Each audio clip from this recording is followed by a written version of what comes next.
આગળ સમાચારમાં વાત કરીએ તો વડોદરાથી સમાચાર પ્રાપ્ત થયા છે તો વડોદરામાં મહાનગરપાલિકા દ્વારા જાહેરનામું બહાર પાડવામાં આવ્યું છે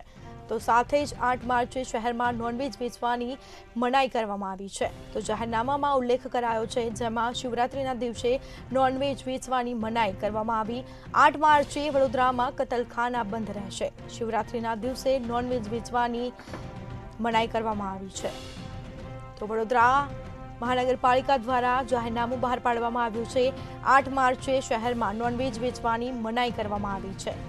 તો શિવરાત્રીના દિવસે નોનવેજ વેચવાની મનાઈ સાથે જ 8 માર્ચે વડોદરામાં કતલખાના પણ બંધ રહેશે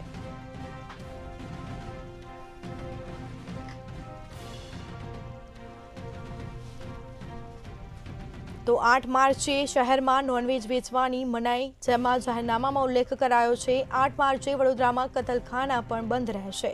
તો શિવરાત્રીના દિવસે નોનવેજ વેચવાની મનાઈ રાખવામાં આવી છે।